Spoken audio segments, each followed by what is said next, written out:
Halo, Kak. Wah, halo Kak. Wah, udah ini nih. Kita sambil nunggu-nunggu, kita mungkin boleh kenalan dulu nih. Aku Isti, aku bakalan yang jadi moderator pada malam hari ini. Habis latihan ya Kak kayaknya. Untuk sore ini kita res, Kak. Oh iya, Ya. alhamdulillah. Besok apalagi juga besok tanggal 17 nih pas banget Hmm. eh, hari kemerdekaan. Mungkin aku pembukaan sedikit ya Kak. Sebelumnya terima kasih banyak kepada Kak Oktila. Aku manggilnya Kak Oktila ya sesuai Boleh. nama punggung.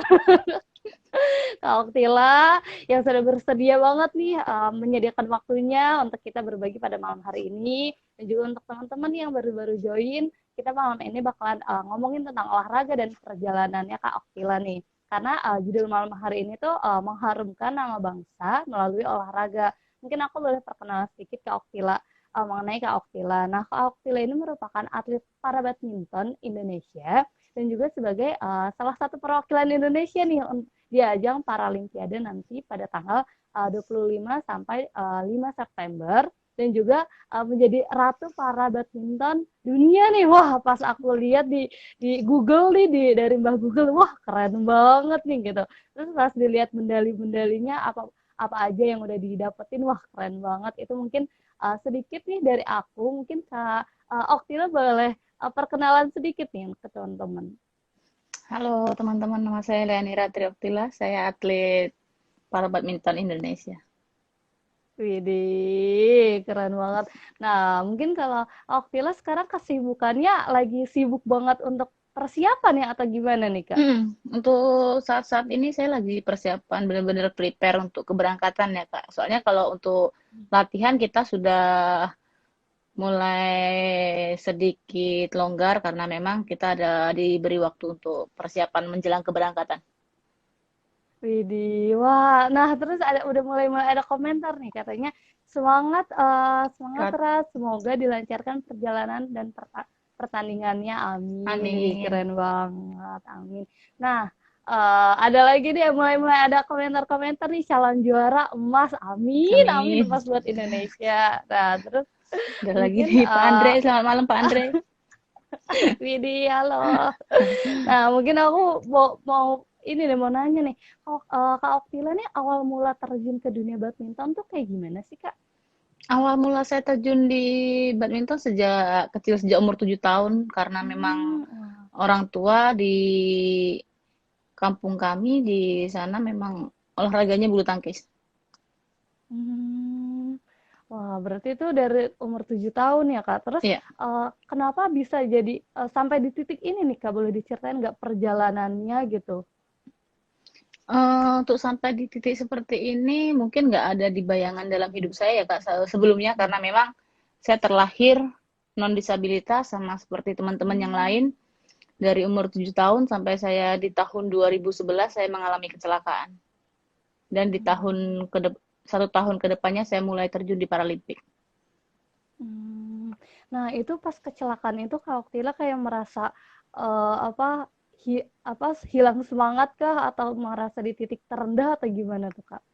Puji Tuhannya enggak, karena memang support dari Hmm. keluarga, support dari teman-teman sekitar, sama di lingkungan di sekitar saya, supportnya sangat luar biasa. Jadi sampai saat ini mungkin karena saya tidak seperti teman-teman yang lainnya di sini kehilangan anggota tubuh atau Hmm. segala macam, jadi saya tidak sampai merasakan yang benar-benar dalam titik terendah, walaupun mengalami kecelakaan saat itu. Widih, keren banget. Nah, kalau untuk Kak Oktila sendiri nih, untuk proses latihannya tuh kayak gimana sih Kak? Apakah emang dari umur 7 tahun tuh selalu latihan terus sampai kayak sampai saat ini, atau ada jeda-jedanya atau kayak gimana sih Kak kalau untuk proses Enggak, latihannya?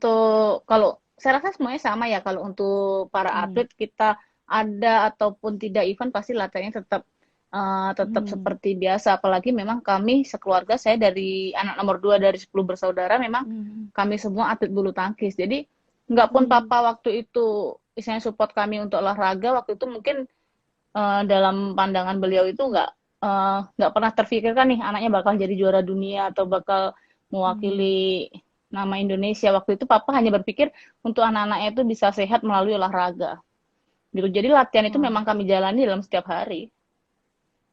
Wah, berarti emang benar-benar setiap hari dari kecil gitu ya, Kak? Iya Dari betul. kecil olahraga. Wow, itu keren banget.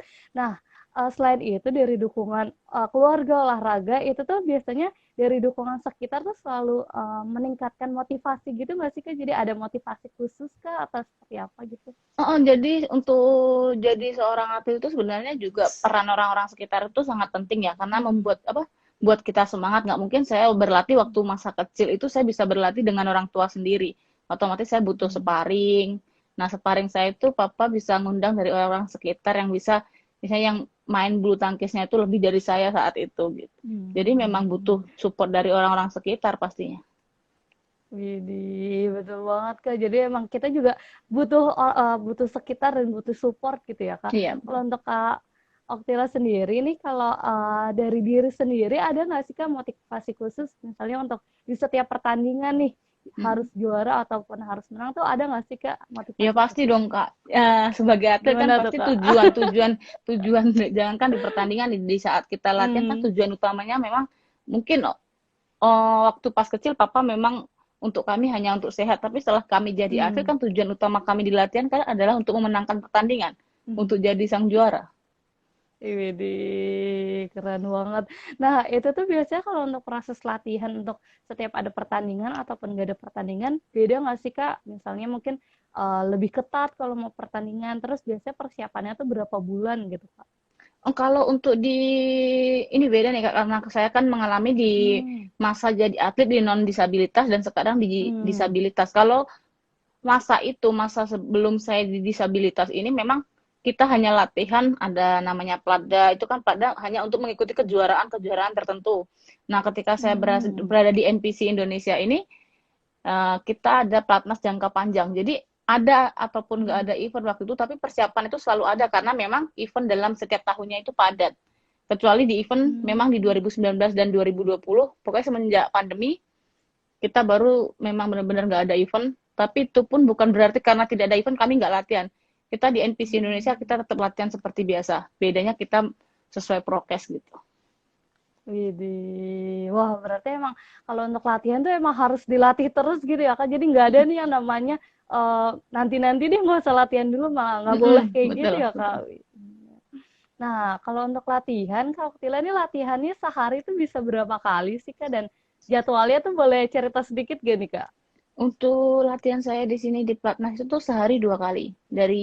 Untuk Hmm. teknik kita ada dari jam 8 sampai jam 11 itu indoor di gedung badminton. Kalau untuk sore biasanya itu disesuaikan ada yang nge-gym ataupun ada yang fisik di Hmm. stadion atau di tempat fitness gitu. Widih, widih. Wah, berarti itu sehari emang udah harus 2 kali gitu ya, Kak, untuk melatih Betul. otot-ototnya gitu ya, Kak. Wih, keren banget. Nah, mungkin jadi penasaran juga nih, kalau sebagai atlet nih, Kak, ada nggak sih, Kak, makanan-makanan pantangannya gitu, atau boleh makan apa aja gitu, Kak? Kalau kalau saya pribadi nih Kak, kalau saya pribadi itu memang nggak ada pantangan sih untuk makan apa aja, misalnya Hmm. selama itu nggak mengganggu saya Kak. Misalnya kalau banyak nih atlet Hmm. yang nggak makan pedas karena takut perutnya panas ketika berlatih mungkin, tapi kan setiap orang beda-beda lagi, apalagi kita di sini juga ada ahli gizinya, memang makanan-makanan kita sudah Hmm. diatur. Jadi kita makan, mungkin kalaupun makanan kita bosan dengan makanan yang ada, kita kan bisa pesan. Cuma kalau untuk makanan pantangan untuk saya pribadi nggak ada sih. Widih, berarti emang yang penting sehat gitu ya, Kak, yang Yang penting penting dijaga sehat, gitu. saya makan bisa enak, saya latihan bisa maksimal. Widih, keren banget. Nah, mungkin ya untuk teman-teman nih yang masih yang baru-baru join, kalau ada pertanyaan boleh banget langsung ditanyain ke Kak Oktila. Mumpung ada Kak Oktilanya nih, keren banget. Nah, mungkin ya ada beberapa komentar nih. Semoga Kakak Oktila bisa mengharumkan nama Indonesia dan membawa medali Amin. emas. Wah, Amin. amin, Terima kasih. amin. Semangat. Nah, penasaran juga nih, pada di Paralimpiade Tokyo ini, kalau nggak salah Kak Oktila tuh turun di 3 cabang ya, 3 cabur. Nah, itu tuh Tiga boleh, nomor pertandingan. oh 3 nomor. 3 nomor pertandingan. Itu boleh diceritain nggak sih Kak perbedaannya ketiga nomor tersebut dan ada nggak sih tantangan-tantangan khususnya gitu? Ini partner saya komentar nih, semangat nih partner. Widih, semangat. Wah, ada materinya. Halo Kak. Jadi untuk turun di 3 nomor itu Hmm. karena memang saya di Paralimpik memang udah langsung turun 3 nomor. Kalau sebelumnya saya Hmm. adalah pemain single di disabilitas ini, saya bisa main di single, double, dan mixed double.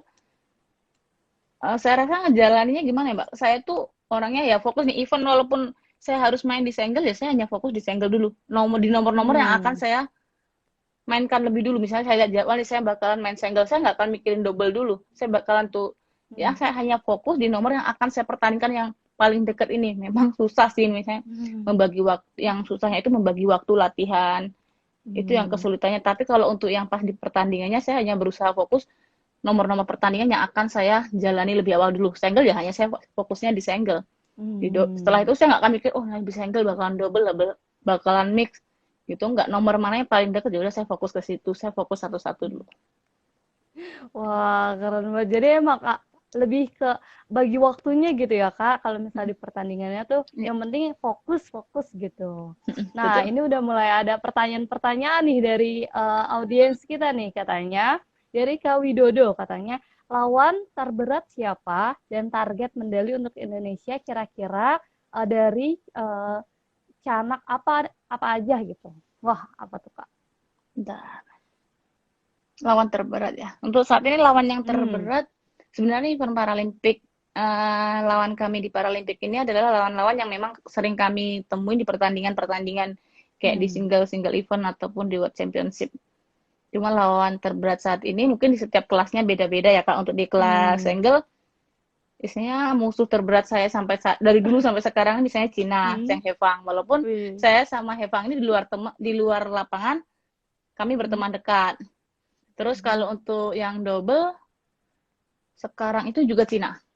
Lawan terberat saat ini juga Cina. Dan untuk mix double lawan terberatnya adalah Prancis. Wah, berarti emang benar-benar lawan terberat ya, yang walaupun di dalam pertandingan sebagai lawan terberat, tapi kalau untuk di luar harus tetap temenan gitu ya, Kak, harus Iya, saling betul. tetap menjaga.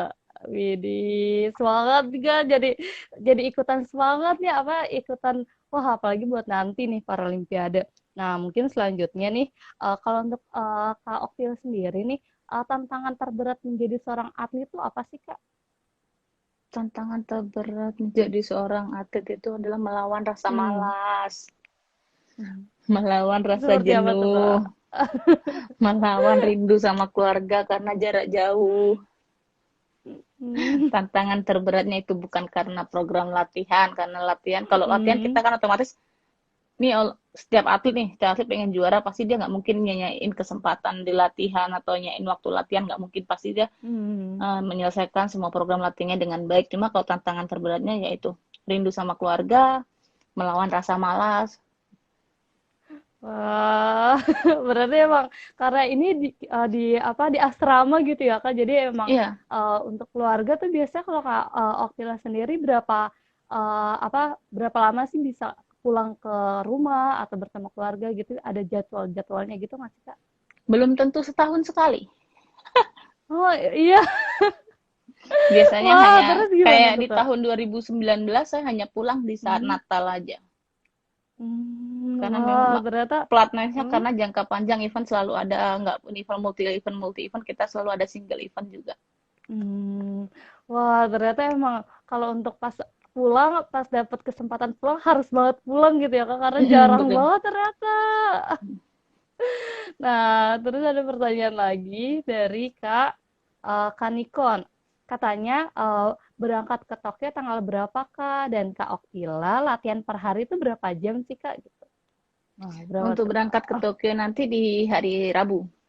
Hari Rabu kita Hmm. tanggal 18 kita berangkat ke Tokyo, dan untuk latihan dalam seharinya sepertinya minimal. Wah. Wah, berarti emang harus latihan dan emang persiapan nih. Berarti sekarang lagi persiapan PCR dan lain sebagainya dong nih, Kak. Oh, kita kegiatan di sini setiap hari kita PCR. Menjelang keberangkatan Wah. ini setiap hari jam 6 kita PCR. Wah, berarti emang harus dimaksimalin untuk persiapan keberangkatannya gitu ya, Kak. Benar. Nah, terus mungkin ke selanjutnya nih ke pertanyaan selanjutnya. Nah, kira-kira pertandingan mana sih Kak yang menurut Kak Oktila tuh yang paling gak akan terlupakan gitu, Kak? Saat apa tuh? ASEAN pertandingan yang paling nggak akan terlupakan ini untuk saat ini adalah ASEAN Para Games. ASEAN Para Games Gimana tuh, Kak? yang Indonesia menjadi tuan rumah. Yang waktu Hmm. itu saya kalah sama Cina yang buat sakit itu saya kalah di negara saya sendiri gitu. Wah, itu kayak gimana tuh Kak perasaannya? Terus kayak bener-bener nggak bisa Eh, memberikan yang terbaik atau gimana tuh Kak? iya, jadi ketika nih kita biasanya tanding selalu di luar. Memang jarang event Hmm. selain Indonesia Open kan kita jarang event di dalam negeri. Nah, Hmm. yang membuat menyakitkan itu adalah orang tua saya datang di Asian Para Games itu orang tua Hmm. datang dan banyak masyarakat menonton di sana. Mungkin saya Hmm. sendiri terlalu beban, saya pengen menunjukkan yang terbaik, Hmm. ternyata apa yang saya pikirkan itu nggak bisa saya realisasikan.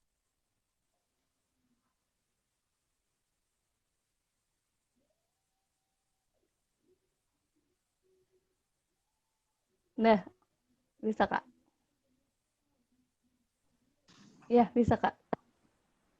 Bisa. Iya, udah lanjut lagi Kak. Jadi gitu yang membuat apa? Bisa orang tua saya nonton, saya kalah di memang waktu itu saya bisa membalas kekalahan itu di double. Saya kalah itu di Hmm. kelas single, saya bisa balas kekalahan Hmm. itu di kelas double, tapi kekalahan saya di kelas single tadi nggak kemenangan saya di nomor double tadi nggak mengobatin luka saya yang kekalahan saya di single tadi karena memang persiapan Hmm. saya di ASEAN Para Games tahun 2018 kemarin 1 tahun saya benar-benar saya bangun subuh latihan Hmm. sampai saya malam, saya tambahan, Hmm. tapi hasilnya masih belum Wah. maksimal. Hmm. Wah, ternyata emang kalau ada beban yang sangat-sangat tuh jadi malah kepikiran atau seperti apa gitu ya, Kak. Jadi mungkin Bener, jadi kita, sangat berpengaruh buat atlet. wah, ternyata emang kita juga harus menjaga psikis kita gitu ya, Kak. Ya ampun, ternyata keren banget untuk menjadi seorang atlet. Nah, udah bisa lagi nih. Nah, mungkin kita balik ke pertanyaan selanjutnya nih. Kalau untuk suka dan duka Kak Oktila menjadi seorang atlet tuh apa sih, Kak? Suka duka jadi seorang atlet itu karena memang kayaknya sukanya, lebih banyak sukanya. Jadi sukanya karena Ih, memang gimana ini tuh, Kak? adalah hobi kita yang dibayar mahal sama negara. Kita bisa mengharumkan Hmm. nama bangsa melalui olahraga. Eh, Enggak pun harus melalui apa, bukan hanya mengharumkan nama bangsa, tetapi bisa buat keluarga bangga dengan prestasi-prestasi. Cuma Hmm. kalau dukanya ya tadi kita harus siap jauh dari keluarga, kita harus siap capek menjadi atlet. Kehidupan kita di sini mungkin membosankan bagi orang di luar sana yang kegiatannya setiap hari hanya bangun pagi, latihan, Hmm. istirahat dan latihan lagi. Tapi ya itu konsekuensinya. Tapi kan itu semua tuh bisa terbayar mahal dengan kita mengharumkan nama bangsa. Wah, ternyata emang suka dan duka tetap masih banyakkan sukanya gitu ya, Kak. Walaupun Ya. emang ada dukanya yang harus tetap dijalani gitu, apalagi setiap latihan. Nah, mungkin ini banyak banget nih udah mulai komentar-komentar dari fans-fansnya Kak Oktila nih. Proud of you, Kak. Wah, terus tadi juga banyak yang katanya semangat, Kak, gitu. Nah, ada pertanyaan lagi nih dari eh oh enggak ternyata ini ini malah ada request katanya Kak Oktila boleh follow back IG saya nggak ada ini. Nah, mungkin ini ke pertanyaan selanjutnya dari Kak Giri katanya kapan berangkat ke Jepang setelah upacara pengukuhan hari Sabtu kemarin? Apa besok pagi sebagai klater pertama? Wah, mungkin ini baru ini nih, baru join. Katanya kata Kak Oktila hari Rabu Kak, mungkin aku membantu menjawab. Nah, Kak Oktilanya mungkin lagi agak-agak sinyalnya nih katanya ada semangat Kak Oktila gitu. Wah, udah banyak banget yang menyemangati Kak Oktila nih. Iya, Nah, sepertinya mungkin sinyalnya ya, Kak.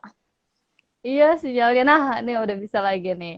Nah, selanjutnya mungkin ke pertanyaan selanjutnya. Nah, kalau Kak Oktila tuh pernah nggak sih merasa bosan menjalani latihan yang setiap hari rutin? Dan gimana sih untuk menghadapi rasa bosan tersebut? Bosan bosan latihan pasti ada, setiap atlet pasti ngerasain namanya bosan latihan. Cuma saya Hmm. mengatasi bosan tadi, saya di sini karena saya di Solo juga sudah lama karena pemusatan latihan Hmm. Indonesia ini di Solo. Jadi saya Hmm. melawan rasa bosan, rasa itunya tuh dengan cara menyibukkan waktu. Saya mengisi kekosongan waktu saya itu dengan misalnya contohnya saya mengambil kuliah juga di sini. Hmm. Saya apa punya peliharaan, untuk sebagai hiburan. Wih, keren keren. Nah, udah nih Kak. Udah bisa Kak, lanjut. Iya, ya, tapi kenapa sering mati-mati ya? Padahal Agak batu. mungkin agak sinyalnya kali ya. Mungkin ada di sinyalnya Kak. Tapi kayaknya bagus-bagus saja deh, Kak. Udah sih, udah normal Kak. Oh, berarti tadi ambil kuliah juga dan memiliki peliharaan juga. Wah, peliharaan apa nih Kak kalau boleh tahu nih Kak? Saya punya beberapa anjing. Widih, ada jenis apa aja tuh Kak kalau boleh tahu Kak? Saya punya jenisnya, punya husky sama herder. Hmm, Ayo Mas widih, wah herder. Agung. Wah, ini mulai banyak ini nih komentar-komentar. Nah, katanya ada beberapa komentar kami mendukung lewat doa untuk Amin, kemenangannya. Terus, makasih. wih, amin, semangat, semangat. Nah, terus ada pertanyaan lagi. Ah, nih, dari Kak Aldi katanya, aku belum tahu Kak Oktila idolain siapa di badminton. Wah, idola Kak Oktila di badminton siapa nih, Kak? Saya mengidolakan Carolina Marin. Widih, widih. Kenapa tuh, Kak? Boleh Karena ceritain nggak, Kak? semangatnya yang luar biasa. Bertandingnya itu ketika Widih. dia bertanding itu benar-benar kelihatan ngototnya, nggak ada Hmm. itu nggak ada nervousnya sama sekali. Yang Hmm. buat luar biasanya itu ya dia ngotot lah Kak pertandingan itu. Setiap saya ngelihat pertandingan dia tuh benar-benar semangat terus. Widih. Wah, berarti itu idolanya saat kecil sampai saat ini atau gimana Sampai tuh, saat Kak? ini. Widih, widih, keren, Untuk keren. ceweknya mungkin untuk atlet ceweknya, tapi kalau Hmm. untuk atlet cowok, atlet badmintonnya itu saya tetap mengidolakan Taufik Hidayat. Widih, iya itu keren banget emang, Kak. Nah, terus ada komentar katanya bandonya itu loh, wah kayak bando Kak Oktila ikonik banget nih. Dipakai setiap pertandingan atau seperti apa nih, Kak? Setiap hari, Widih. kecuali tidur Wah, aja berarti kayaknya. hmm? Widih, widih. Nah, terus mungkin jadi penasaran juga nih, kalau Kak Oktila ini setiap mau pertandingan, ada yang harus dipersiapin secara khusus gak sih? Mungkin harus minum air dulu atau harus ngapain dulu gitu. Biasanya kan ada tuh. Iya, kalau kalau persiapan khusus seperti teman persiapan khusus pasti ada ya kayak saya ngeliat teman-teman ada, tapi kalau saya sendiri lebih ke enjoy aja sih Kak. Saya nggak ada misalnya saya Hmm. pengen dengerin musik ya saya dengerin musik, saya pengen baca berita ya saya baca berita, nggak ada bener-bener oh saya harus ini yang saya bakalan saya lakuin setiap saat sebelum bertanding itu saya nggak ada. Yang penting kita merasa enjoy dan Mm-mm. relax aja gitu ya, Mm-mm. Kak. Wah. Nah, terus ada pertanyaan lagi, katanya dari Kaniko. Kak Oktila kalau latihan di mana untuk timnas? Nah, tadi mungkin udah dijawab sedikit ya, Kak. Mm-mm. Latihannya di mana sih, Kak? Kalau untuk di Surakarta, pelatnas kami ada di Surakarta. Kalau untuk latihannya kita di Hartono Trade Center. Nah, berhubung kita menjelang keberangkatan ini dan di saat pandemi ini kita harus menjaga menjaga jarak atau misalnya ya saling menjaga lah gimana caranya kita menghindari kerumunan, menghindari orang banyak. Nah, kita dari NPC Indonesia sendiri kita disediain lapangan yang bekerja sama dengan Universitas 11 Maret. Nah, kita disediain di Hmm. situ gedung yang memang benar-benar hanya bisa diakses oleh atlet-atlet Nasional Paralimpik Komite untuk saat ini sampai menjelang Hmm. berangkat. Wah, ternyata memang harus tetap menjaga prokes gitu ya, Kak. Ya, betul. Hmm. Nah, mungkin ke selanjutnya nih. Kalau tahun ini kan katanya itu nggak ada penontonnya nih Kak. Jadi lebih merasa gimana nih Kak perasaannya? Biasanya kan rame gitu, megah gitu. Terus kalau sekarang nih sepi nih gimana tuh Kak? Kalau untuk saat ini tuh walaupun sepi, yang ini Kak, kalau Hmm. saya pribadi ya, saya pribadi Hmm. di sana nanti tuh. Hmm.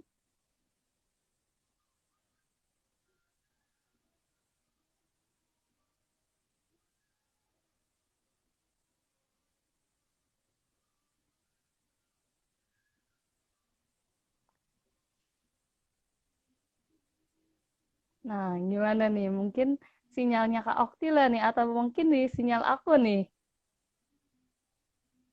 Nah, kita masih menunggu Kak Oktilanya untuk balik lagi nih. Wah, ternyata emang sinyalnya Kak Oktila nih agak-agak bermasalah. Kita tunggu Kak Oktilanya balik lagi ya. Kita tunggu, terus nanti kita undang lagi.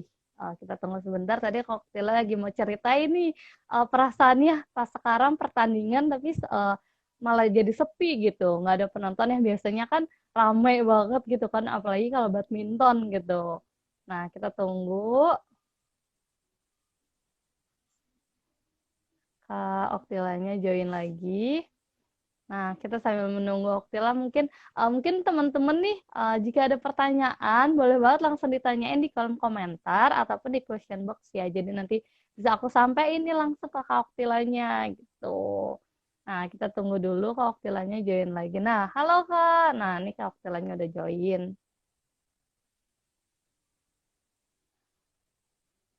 di ACC Kak. Halo Kak. Wah, sinyalnya nih Putus Kak Kak, kayaknya putus ya. sepertinya Ya, Kak. nggak apa-apa. Tadi gimana lagi mau cerita nih Kak, gimana nih perasaannya nih Kak?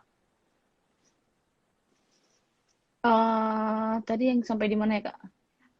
Nih tadi perasaannya pas sekarang kan Oh, sepi tidak nih ada penonton biasanya. ya? Tidak ada Iya, nggak penonton. ada penonton. Kalau saya tuh tipe atlet yang gini, Mbak. Ketika saya bertanding, saya tuh Hmm. eh, nggak menghiraukan itu ada penonton atau enggak. Hmm. Saya Hmm. tipe orang yang gitu sih, maksudnya memang butuh support pasti ya, support kan, tapi bukan harus Hmm. mereka memang ada di situ. Apalagi kita kan Hmm. terbiasa yang atlet disabilitas nih, kami nih atlet paralimpik ini kebiasaan tandingnya kan kita keluar. Jadi di sana pun kita Hmm. walaupun ada penonton, tapi kan bukan penonton dari support kita dari Indonesia. Memang kita otomatis Hmm. dengan otomatis itu memang kita terbiasa tanpa penonton, benar-benar penonton yang ada di situ. Hmm. Mungkin masyarakat Indonesia bisa nonton kami lewat live streaming gitu. Jadi kan Hmm. pas nanti di sana nggak ada penonton itu menurut saya nggak pengaruh yang bukan jadi masalah yang besar gitu loh, karena memang Hmm. untuk main di sana yang sekarang terpikirkan itu gimana saya bisa bermain dengan baik, gimana saya bisa menghasilkan hasil yang terbaik, saya bisa, ya harapan semua atlet lah pengen menjadi juara di sana gitu.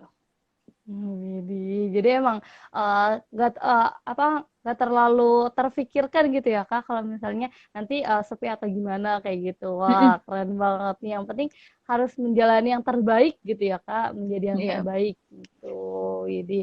Nah, ada komentar-komentar lagi nih katanya our pray and support always with you Kak. Wah, ini banyak banget Oke, nih thank menurut you. fans-fansnya Kak Oktila. Nah, mungkin selanjutnya nih, kalau dari Kak Oktila sendiri, ada nggak sih Kak resep rahasia untuk menjadi juara di pertandingan gitu Kak? Kira-kira ada nggak sih Kak? Resep jadi sang juara seorang atlet pasti di latihan ya Kak. Hmm, latihannya harus yang kayak seperti apa sih Kak? Gitu. Latihan di sini nih yang buat saya salut nih, Hmm, karena saya memang mengalami dua ya Kak ya. Dari atlet non hmm, disabilitas ke atlet disabilitas, yang saya rasain di hmm. sini teman-teman disabilitas di sini tuh berbeda. Mereka tuh Gimana benar-benar tuh Kak? berjuang di tengah Hmm, keterbatasannya. Jadi hmm. misal pun ada jadwal latihan yang sudah pagi sore, teman-teman di sini tuh semangat untuk tetap latihan tambahan. Mereka tetap ngejalanin privat. Jadi ini mereka tuh benar-benar ngelawan rasa malas. Bahkan di sini saya banyak belajar dari teman-teman disabilitas di sini. Wah, ternyata emang benar-benar tambahan walaupun udah latihan wajibnya udah selesai tapi harus tetap tambahan gitu ya Kak? Ada Hmm. tambahan, ada yang privat lagi. Jadi biasanya Hmm. tuh untuk jadi juara tuh saya rasa di sini nih layak, layak karena memang latihan itu enggak, mereka benar-benar melawan rasa malas nih. Yang saya lihat di teman-teman di sekitar di sini ya Kak ya. Hmm. Jadi Hmm. memang layak disebut yang juara. Widih, wah keren banget. Jadi emang emang kalau untuk latihan tuh benar-benar harus terus gitu ya Kak, nggak boleh kendor gitu ya Kak. Wah, Bener, emang bahkan di sini resepnya, saya dan hmm? teman-teman di sini hari Minggu di saat rest saja juga tetap latihan. Widih, gimana tuh Kak latihannya? Latihan santai atau latihan yang kayak gimana tuh Mungkin Kak? kita jadikan latihan kayak sparring partner atau sekedar Hmm. game, tapi tetap berolahraga di hari Minggu. Jadi kita tetap ke GOR untuk sekedar main bersama. Hmm. Wah, jadi walaupun emang nggak ada jadwal, emang latihan terus dan dilatih terus gitu ya Kak untuk Mm-mm. ininya, untuk Dan di sini pelatih persiapannya. juga tetap mendampingin, walaupun di hari libur pelatih Hmm. juga tetap mendampingi. Widih, keren banget. Berarti emang emang dari atletnya juga dan dari pelatihnya juga Iya gitu. betul. Nah, terus mungkin nih Kak, nih kalau kita nih mungkin ingin menjadi seorang atlet itu tuh ada batasan umurnya nggak sih Kak? Jadi harus dari umur masih muda harus sudah mulai latihan atau seperti apa sih Kak kalau ingin menjadi seorang atlet? Kalau yang setahu saya Kak, untuk menjadi atlet itu Hmm. otomatis dimulai sejak dini untuk Hmm. bisa dididik menjadi seorang atlet. Tapi kalau untuk batasan umur, untuk batasan orang layak main atau enggak, saya rasa nggak ada batasan umur selagi mereka mampu, mereka bisa, Hmm. nggak ada kecuali memang mereka tidak mampu, sudah tidak bisa Hmm. berprestasi lagi. Tapi kalau selagi mampu, umur nggak jadi masalah sih. Widih, keren, keren, keren. Berarti emang nggak ada batasan umur dan selagi mereka masih mampu gitu ya, Kak. Mm-mm. Nah, mungkin boleh diceritain nggak nih, Kak, perjalanannya Kak Oktila nih saat menjadi atlet gitu dari awalnya itu kan belum atlet nih masih latihan terus akhirnya menjadi atlet itu tuh prosesnya seperti apa sih Kak dan gimana sih Kak caranya? Prosesnya itu yang saya ingat nih dari masa kecil Hmm. saya sering melihat papa, saya main Hmm. badminton sama teman-temannya di sana, dan waktu itu kakak dan saya itu juga ikut main Hmm. bergabung sama papa dan teman-temannya, waktu kan laki-laki semua namanya di kampung. Hmm. Nah, saya ikut bermain, nah papa ngelihat ada potensi saya di situ sama kakak, papa Hmm. belikan kami raket. Itu Hmm. kalau nggak salah saya masih kelas 2 SD. Jadi Hmm. saya ikut-ikutan main di kelas 3, 4 dan 5 ada pertandingan waktu itu namanya usia dini dan Hmm. U2SN. Nah, saya ngikutin nih pertandingan-pertandingan itu, saya bisa sampai ke tingkat provinsi. Dan Hmm. bahkan di tahun 99, saya mewakili Provinsi Riau di tingkat nasional. Nah, dari situ papa sudah mulai menekuni semua anak-anaknya untuk badminton. Nah, kami berprestasi di kabupaten, setelah itu kami sekolah SMA dan saya baru mulai masuk ke klub. Widih, wah berarti emang dari kecil dan dilihatnya ada potensinya, jadi diarahkan gitu ya Kak. Mm-mm. Wah keren Jadi banget. sejak SMA Nah, saya baru lepas hmm, dari papa yang ngelatih saya. Jadi di SMA saya sudah hmm, mulai masuk klub dan dipegang oleh pelatih. widih, wah berarti emang udah mulai ya Kak, udah ada pelatihnya, udah ada mulai serius gitu ya Kak. Ya, mulai serius, mulai Hmm. menekuni, mulai banyak event-event yang saya ikutin waktu itu. Hmm. Nah, itu saat SMA nih, itu tuh gimana sih Kak cara bagi waktunya sekolah juga, latihan juga, dan ada event-event juga itu gimana tuh? Saya waktu SMA itu masuk sekolah, kita istilahnya sebelum masuk sekolah memang sudah dijelaskan Kak sama klub bahwasanya ini atlet. Hmm. Jadi minta benar-benar keistimewaan atau misalnya khusus Hmm. lah, ini mereka ini ada latihan, misalnya pembagian waktu. Jadi saya sekolah nggak pernah full. Waktu itu saya sekolah hanya dari Hmm. jam 8 sampai jam 11, padahal teman-teman sampai jam 3. Jadi saya berbagi waktu gitu. Karena memang sudah ada Wah. misalnya pembicaraan dari awal sebelum saya masuk sekolah tersebut. Cuma kalau di Hmm. Pekanbaru, kan saya berasal dari Pekanbaru Riau, adik-adik saya setelah itu tuh mereka juga bisa sekolah di PPLP, SKO, Hmm. sekolah khusus olahraga. Tapi waktu itu saya belum, saya masih sekolah di sekolah swasta.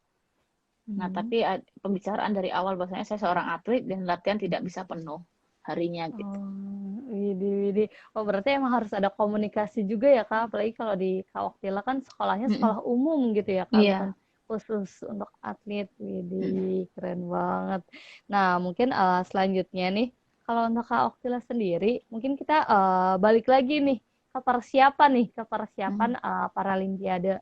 Nah, untuk persiapannya sendiri nih, biasanya Kak Oktila tuh seperti apa sih untuk menghadapi 3 nomor nih. Itu tuh benar-benar harus pertama itu harus single dulu, terus juga double atau campuran. Itu tuh persiapannya seperti apa sih kalau kalau untuk latihannya? Kalau untuk latihan itu ya benar, kadang itu sedikit miskomunikasi antara saya dengan Hmm. teman-teman yang ada di lapangan, karena memang sulit Kak. Mungkin teman-teman yang lain hanya fokus satu nomor, sedangkan saya main di Hmm. 3 nomor. Sewaktu-waktu mungkin Hmm. saya pengen main di single, sedangkan Hmm. programnya lagi program double. Tapi waktu itu Hmm. saya kurang mood di double, atau programnya lagi mix Hmm. double. Tapi saya lagi pengen bermain single, otomatis pasti ada keselisih pahaman. Cuma beruntungnya Hmm. teman-teman dan partner, bahkan pelatih-pelatih saya itu bisa mengerti. Karena memang sulit Kak. Hmm. Misalnya saya tuh sulit, habis main single saya harus main double. pola permainannya udah beda lagi. Dari double saya harus mix double. Mix double saya banyak dominan di depan. Tapi ya bersyukurnya sampai saat ini puji Tuhannya tuh teman-teman itu sangat ngerti saya gitu loh, partner-partner bahkan pelatih itu sangat ngerti sih. Jadi mereka gimana caranya program yang ada walaupun tidak sesuai program yang dijalankan tapi bisa ya satu meswip misalnya di mana sih yang harus dijalanin dulu, mood saya yang di mana gitu. Widih. Nah, mungkin kalau untuk dari yang tadi Kak Oktila jelasin tuh strategi-strateginya juga beda ya Kak itu tuh, dan untungnya dari lingkungan sekitar tetap mendukung gitu ya Kak, mengenai apa lagi mau apa nih, terus mau latihan seperti apa kayak gitu. Iya Nah, betul. mungkin boleh sedikit diceritain nih Kak. Untuk ketiga nomor ini yang paling agak sedikit sulit ataupun agak riwah yang mana sih Kak? Jadi mungkin harus strateginya Kak, atau harus perpindahan posisinya Kak? Itu kayak gimana sih Kak? Sebenarnya tuh yang agak kalau pertandingan itu yang paling capek ya. Misalnya yang lebih capek itu pastinya di single karena saya harus bermain sendiri. Tapi kalau untuk yang sedikit riweh, yang sedikit butuh energi lebih itu di double. Karena partner saya di Gimana tuh sini Kak? kan, partner saya itu si Kalimatus Sadia kan memang dia disabilitasnya cerebral palsy. Jadi memang sebagian badannya lemah. Jadi mungkin terkadang saya sama dia tuh nggak connect di lapangan atau terkadang dia tuh kurang panas. Jadi komunikasinya tuh lebih sulit dibanding saya mix double. Kalau mix double kan saya bermain sama senior. Haris Susanto adalah Haris Susanto itu juga mantan pemain yang kecelakaan, mungkin sama karena basicnya seorang atlet sama seperti saya. Jadi dia tuh jauh lebih senior, dia jauh lebih ngerti. Jadi kalau untuk agak sedikit kesulitannya itu di double. Mungkin itu karena komunikasinya kali ya Karena Kak. Jadi komunikasi, terus juga Kalimatus kan usianya jauh di bawah saya Kak, jauh di bawah saya. Jadi uh, untuk ngemong terus itu saya mungkin masih sedikit sulit. Masih ego, saya juga pengennya begini, sedangkan Kalimatus mungkin pengennya begini. Nah, belum bisa mengertikan partner. Tapi sejauh ini sih menjelang pertandingan ini kita kan juga udah sering sparring partner, bahkan udah sering berlatih bersama. Mudah-mudahan sih kita bisa tunjukkan yang terbaik nanti.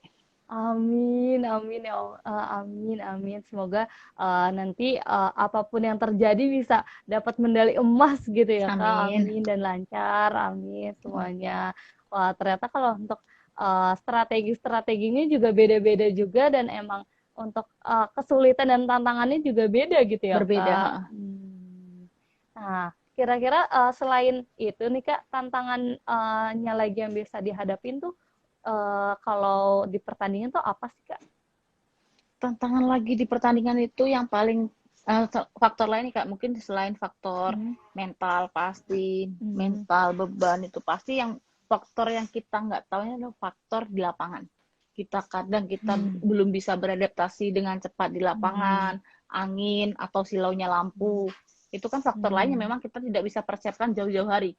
Kalau masalah mental, beban, terus komunikasi dengan partner itu kan kita bisa persiapkannya jauh-jauh hari. Memang kita di sini komunikasinya setiap saat. Tapi kalau faktor yang di lapangan, ketika di tempat pertandingan itu yang mesti kita hadapi yang mendadak. Nah kita kan nggak tahu nih Kak, AC kemana kuatnya atau silonya di mana. Memang itu dialami semua atlet, memang sama. Tapi kan siapa yang lebih siap, yang beradaptasi dengan cepat gitu. Jadi, wah ternyata emang kalau untuk di lapangannya sendiri kita juga nggak tahu nih di sana bakalan kayak gimana gitu ya Kak. Betul Kak. Kadang memang kalau kita berlatih nih tes lapangan, ketika kita lagi tes lapangan kan kita biasanya sebelum event itu kita dikasih waktu untuk tes lapangan. Nah ketika di tes lapangan sama di pertandingan itu bisa saja saya angin di dalam lapangan itu beda. Beda faktor-faktor lain yang di luar itu di luar yang kita alami setiap saat itu bisa terjadi aja di lapangan. Wah ternyata angin tuh juga menentukan gitu ya Kak, arahnya angin gitu. Arahnya angin, kadang juga kita orang di Indonesia ini mungkin kalau power kan lebih kuat ya. Power lebih kuat, ternyata kok di sana tuh mungkin lajunya lebih kenceng, jadi mudah out atau silaunya lampu. Biasanya kan kesulitannya kalau yang saya sering alami ke single event ketika kita bertanding itu adalah lampu. Silaunya lampu yang di atas, jadi ketika kok lewat itu kita nggak, misalnya tuh bisa hilang sebentar. Ya memang sih itu dialami semua atlet sebenarnya yang bertanding. Wih. Wah jadi mungkin koknya tiba-tiba aduh kemana gitu ya karena silaunya lampu gitu ya Kak. Wah ternyata untuk menjadi seorang atlet tuh pencahayaan juga ini banget ya Kak, Ngaruh, mempengaruhi berpengaruh banget besar. gitu ya Kak. Wah, keren banget. Ternyata baru tahu juga ternyata, wah ternyata angin, lampu itu tuh emang sangat mempengaruhi para atlet Mm-mm. gitu. Betul, Kak. Nah, di sini juga ada komentar dari Kak Widodo katanya semoga disiarkan di TV pas tanding dan jadi yang pertama seperti Susi Susanti. Widih, keren keren Amin. keren. Semangat. Semangat, Mbak. Salam dari Sungai Abang. Wah, Sungai Abang di mana nih, Kak? Sungai Sungai Abang tuh desa yang saya ceritain tadi, Mbak, yang dimana saya pertama kali mengenal badminton. Di Sungai Abang itu Oh adalah iya, gimana tuh, tanah Kak? kelahiran. Widih, oh itu di Riau ya berarti Di ya, di Riau, Riau. Pekanbaru Riau ya. Wih, Di Kampar. wah, widih, wah salam dari Sungai Abang. Sungai Abang tuh nama Nah, desa, Kak. oh nama deh. Nah, mungkin selanjutnya kalau dari Kak Oktila sendiri nih, untuk sampai di titik ini dulu tuh pernah kayak bermimpi gitu nggak sih Kak? Mau cita-cita mau jadi seperti ini atau seperti apa gitu? Bercita-cita menjadi pemain dunia pasti pas kecil, namanya kita baru mulai main badminton, pasti pengen jadi pemain dunia. Apalagi kalau papa saya itu pas saya kecil-kecil ada pertandingan gitu, Kak, kita semua anak-anaknya 10 bersaudara itu kami Hmm. dikumpulin suruh nonton bulu tangkis. Wih. Hmm. Bahkan ini yang kenangan yang kata-kata papa saya itu yang nggak bisa saya lupain tuh gini. Jadi setiap anak perempuannya dikasih nama Hmm. Oktila. Papa tuh cuma Oh bilang gini waktu, semuanya. jadi pas nonton TV papa bilang, kan waktu itu ya zamannya masih kayak Owi Butet, Nova Widianto, waktu itu saya masih kecil-kecil, Kak. Jadi papa bilang gini, kan nama belakang yang dipakai tuh, Kak. Jadi kita nonton bareng, papa bilang ke kami anak-anaknya, kenapa nama kalian tuh saya kasih nama Oktila gitu. Karena apa? Itu karena suatu saat nanti kalau di antara kalian nanti ada yang membawa nama Indonesia, nama yang dipakai adalah nama belakang. Dan itu nama mamamu katanya. Itu bukti cinta saya sama mamamu gitu, kata papa itu yang buat Widih. Romantis banget gitu Kak. Wah, aku sedikit suka bucin ya, Kak. terharu. Wah, Jadi romantis banget. jadi papa tuh, jadi kalau saya sendiri tuh namanya kecil ya, Kak, saya tuh males itu pasti, Kak. Di Sungai Abang nih tadi nih, semua masyarakat desa Sungai Abang tuh tahu, Kak, gimana saya nggak pernah mengalami masa-masa kecil seperti teman-teman yang lain. Saya pulang Gimana tuh sekolah Kak? wajib lari 11 kilometer. Wah. Di siang-siang bolong saya lari. Pulang sekolah telat saya dihukum sama papa. Dihukumnya itu lari. Jadi orang di sana itu, mereka di Sungai Abang tuh tahu gimana perjuangan papa saya tuh melatih kami semua. Yang sampai kami jogging di aspal. Jadi saya itu yang saya alami sekarang nih jauh. Papa itu bener ya. Apa yang dididik papa sampai sekarang, memang sampai sekarang saya dipoles pelatih, yang pelatih lebih profesional lagi di sini. Kok papa kan sekedar otodidak ya, Kak, di kampung ya. Yang pengen anaknya sehat, yang pengen gitu. Tapi perjuangan saya di kampung, orang di sana tuh istilahnya tuh ya menyaksikan. Bahkan orang-orang di sana tuh yang saya dengar tuh kasihan. Melihat saya sama adik-adik tuh kasihan. Kasihan mereka tuh nggak pernah, kami tuh nggak pernah main seperti anak-anak yang lain. Kegiatan kami hanya sekolah, jogging, malamnya kami badminton. Sekolah, jogging, badminton. Nah, di sini saya di platnas di sini, gimana kurang baiknya negara nih, Kak, sama kita nih. Sama NPC Indonesia. Organisasi kami kan namanya NPC Indonesia ya. Kita difasilitasi yang lebih dari cukup seperti ini, kita dihonor yang lebih dari cukup, yang berprestasi diangkat sebagai pegawai negeri. Dan kita tuh hanya menunjukkan aja hak-hak kita nih udah kita terima semua, udah lebih dari cukup. Jadi tinggal kita berbuat untuk negara ini sih. Siapa sih yang nggak pengen juara? Siapa yang nggak pengen mengharumkan nama bangsa gitu? Ini keren. Ya ampun. Bangga, ikutan bangga benar-benar. Kita emang dari Oktila dari kecil gitu ya sama papanya. Terus sekarang itu benar-benar jadi, wah ternyata emang perjuangannya tuh nggak setahun 2 tahun gitu ya Kak. Benar-benar bertahun-tahun. Makanya yang saya sempat ini, Kak, kemarin ketika kita di Asian Para Games kan di media, atlet juara ini diangkat menjadi ASN gitu. Di media kan sempat rame, istilahnya ini sedikit ngobrol aja kan. Yang saya baca di media itu bisa gini, guru honorer bertahun-tahun honor tapi nggak diangkat sebagai ASN. Hmm. Mereka juara langsung diangkat sebagai ASN. Bener, guru honorer, mungkin tenaga-tenaga honorer yang lain itu bener mereka puluhan, misalnya belasan tahun. Tapi saya dan teman-teman atlet itu kami Hmm. merelakan dari umur kami kecil sampai sekarang Hmm. hanya untuk olahraga, dan ketika kami diapresiasi menurut saya itu sangat wajar. Hmm. Cuma kan orang kan nggak pernah tahu prosesnya, Kak. Yang mereka tahu kami juara, hanya Hmm. ketika kami juara aja. Prosesnya itu bahkan saya kehilangan masa kecil. Nggak seperti teman-teman yang Hmm. lainnya gitu. Ketika rame, saya Hmm. baca sosial media, tapi saya bisa apa? Saya bisa berkomentar apa Hmm. dibanding semua masyarakat yang banyak yang komentar. Saya cuma bilang, aduh saya tuh juga kalau mereka bilang honorer berapa lama, saya juga sejak umur 7 tahun dan saya diangkat sebagai ASN di umur 28 tahun, Kak. Berarti 21 Hmm. tahun saya ngejalanin badminton. 21 Hmm. tahun saya baru ngerasain nih, saya bisa memanen hasil jerih payah saya selama ini. Hmm. Wah, jadi emang emang jangan lihat dari hasilnya aja gitu ya Kak, tapi lihat juga perjuangannya dari kecil, apalagi tadi Prosesnya, katanya itu prosesnya lari 11 kilo gitu ya Kak, itu masih nah, kecil. Wah, itu bener-bener sih kayak kita juga nggak boleh ngelihat orang langsung ih juaranya aja gitu ya Kak, tapi di balik juaranya itu ya Kak.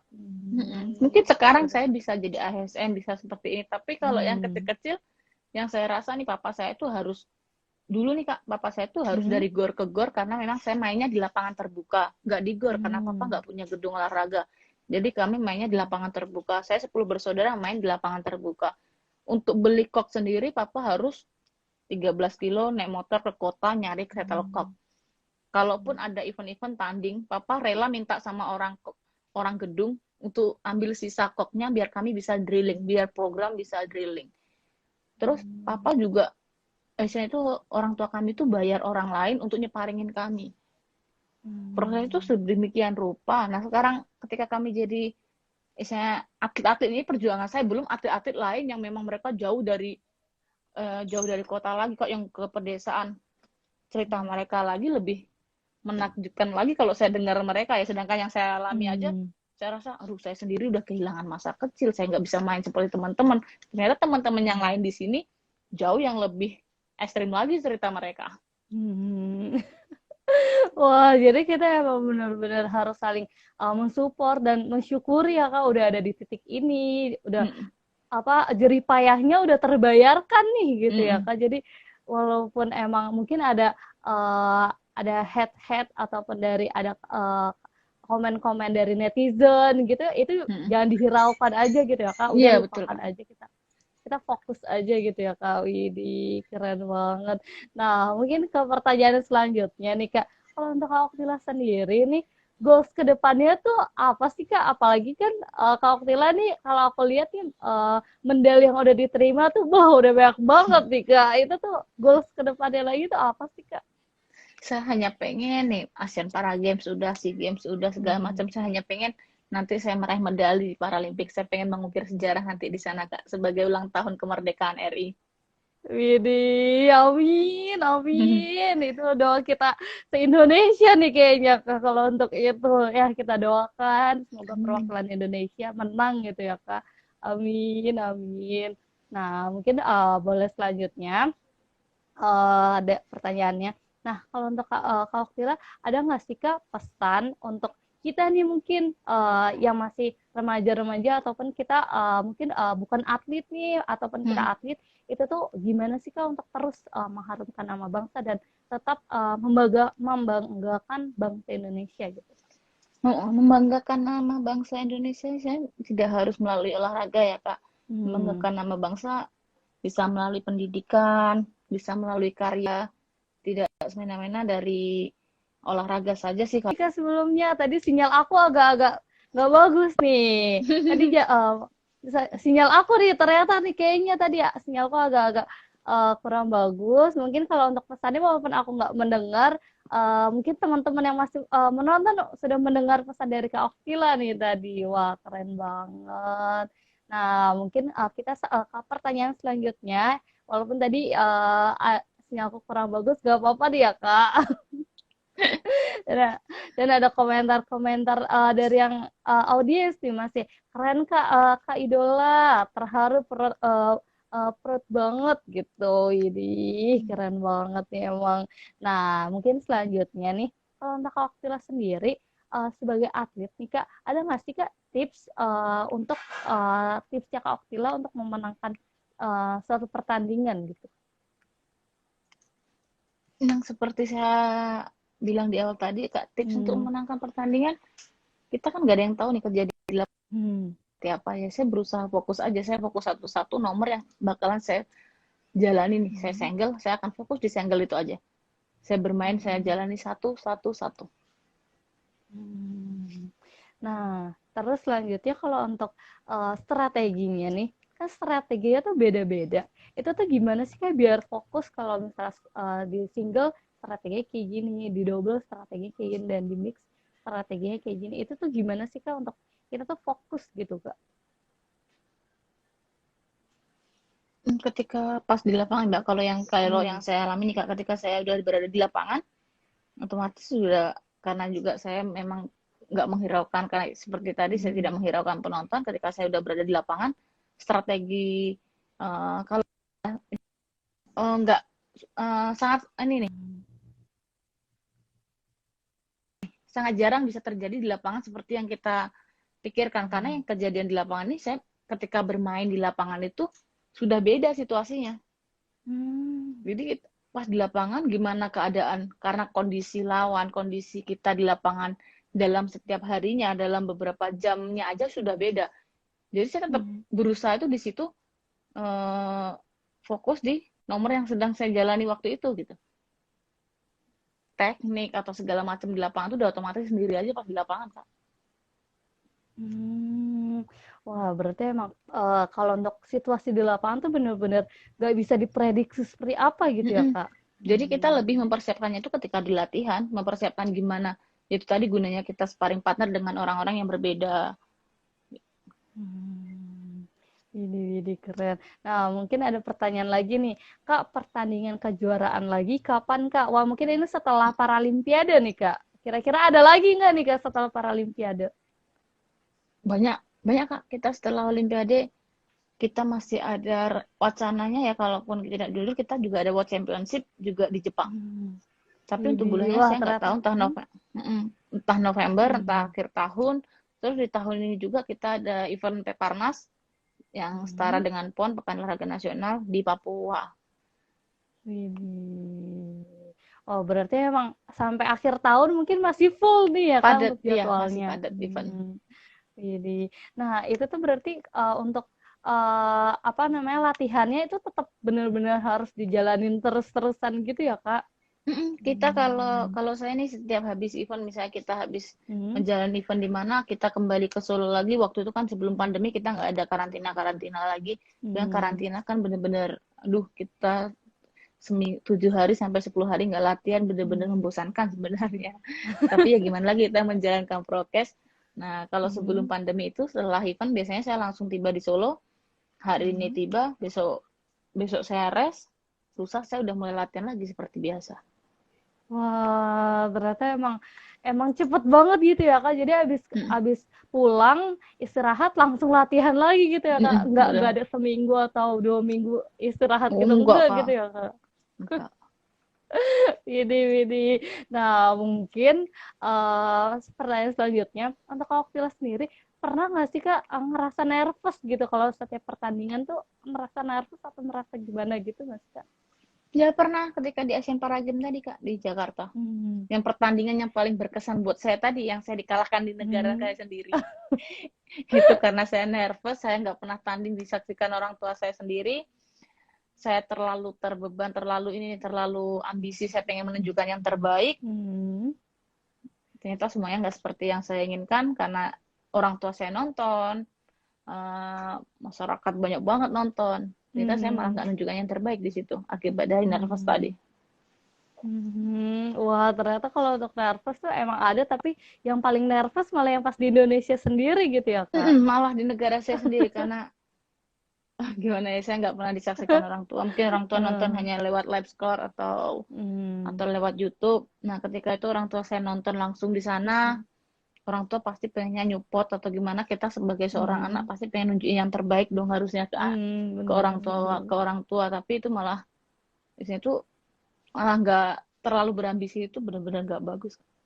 Iya sih, betul betul. Jadi emang kita juga harus tetap menjaga mental kita dan nggak boleh Mm-mm. nervous dan harus enjoy gitu ya Kak. Iya betul. Nah, nah mungkin ternyata bincang-bincang kita udah mau di akhir nih Kak. Udah cepet banget nih Kak.